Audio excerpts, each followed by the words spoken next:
And if you look at its history, since its establishment through a successful slave revolt that ended in 1804, Haiti has been invaded several times, occupied several times, and the occupying powers were very concerned to turn the island into a low-wage factory for investors from abroad, usually from the occupying power.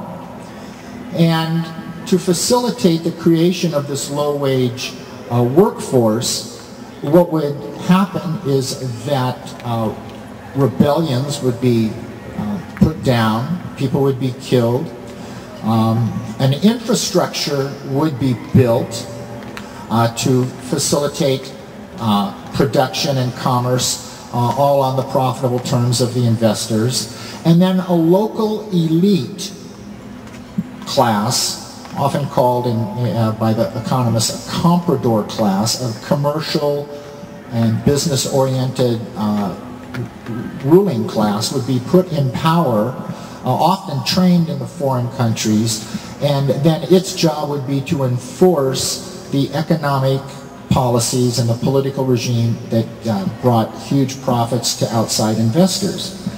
Now, part of the deal of bringing huge profits to outside investors is to cut down on the investment for things like education, public health, and safety.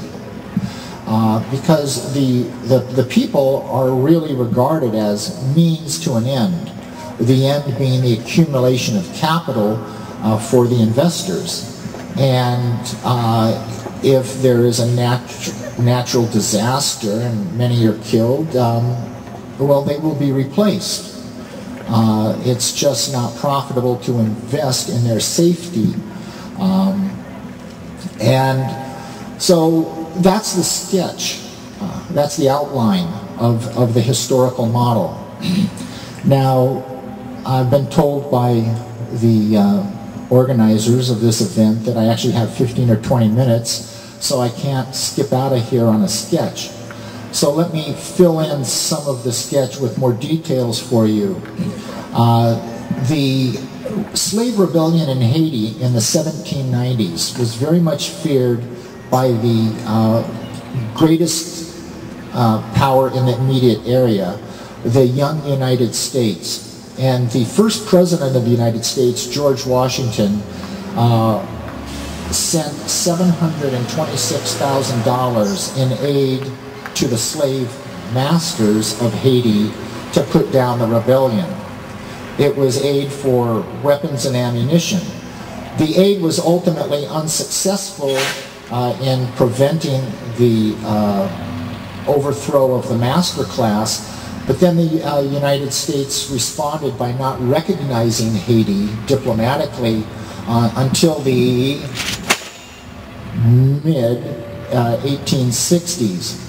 One of the fears of the United States was that a successful rebellion in Haiti would encourage rebellions within the United States, as word got around on various social networks, communication networks, that the slaves had actually successfully overthrown their masters.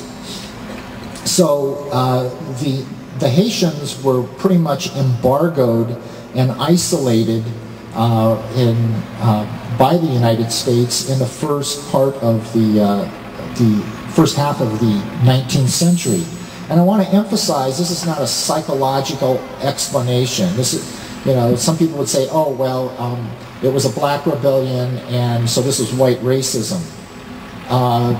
Rather than explaining the actions of the United States government or the United States in terms of psychology, I think it's better to look at the political economic motivation of the administrations, the fear of a slave rebellion in the United States, because a slave rebellion would undercut the very profitability on which the Southern planter class had its power, which was the exploitation of slave labor. But the Civil War changed all that. The Civil War led to the abolition of slavery in the United States, and then it became okay for the United States to recognize Haiti. It's in the 1870s, particularly with the economic crisis of 1873, that the United States, Britain, and France, those three countries in particular, although there were others, face an economic crisis of overproduction, and they seek to expand their capital, invest their capital abroad. So the United States in the late 19th century and early 20th century extends its empire abroad.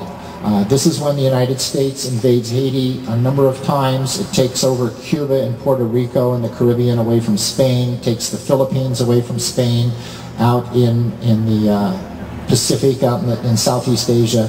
And American investors now pour into the Caribbean and the Pacific to set up huge agricultural plantations. In Haiti, the biggest effect, or the biggest result of the expansion of foreign capital around the world is the occupation of the island for 19 years by the United States Marine Corps. In 1915, the U.S. Marines are sent into Haiti to consolidate the power for the overseas investors, primarily Americans, and they occupy the country for 19 years. They leave in 1934.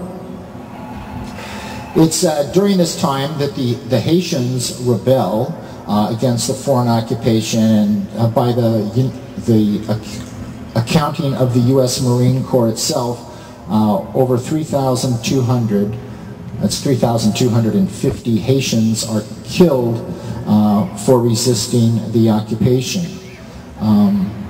And during the occupation, the Marines, working in conjunction with investors, set up an economy that turns Haiti into basically a low-wage site for the production of export commodities, primarily in agriculture, bananas, coffee, etc. So roads are built, ports are built, factories are built, plantations are built. Much of this building takes place with forced labor under the old French system of corvée, which basically means the state can require labor of you. Haitians are periodically conscripted to work on the building of roads and ports, and those who attempt to flee this forced labor are quite often shot dead for fleeing what you and I would probably regard, and they regarded as neo-slavery. The policy with regard to Haiti changes after World War II. After World War II, around the world, you see the collapse of colonialism, and foreign occupations are, especially by the paler-skinned peoples, the Europeans and North Americans, are no longer regarded as acceptable. There's a huge wave of nationalism that spreads around the globe. The British and the French lose their colonies, not without a fight. And in Haiti, U.S. policy is to basically consolidate the power of the investor class through a local ruling elite. And just a few families, then local families, indigenous to Haiti, come to dominate the economy. And the basic outline, which is repeated around the world, and this, if you think of this model, it explains not only why hundreds of thousands die in Haiti, but why hundreds of thousands of people die year in and year out throughout Asia and Africa and Latin America. That the basic model is, and this was explained by a Caribbean intellectual after World War II, a fellow named Frantz Fanon, who wrote an interesting book, The Wretched of the Earth. And in this book he has a chapter called The Myth of the National Bourgeoisie. And the story, the argument he develops in this chapter is quite interesting. He says, all around Africa and Asia, you can see people rising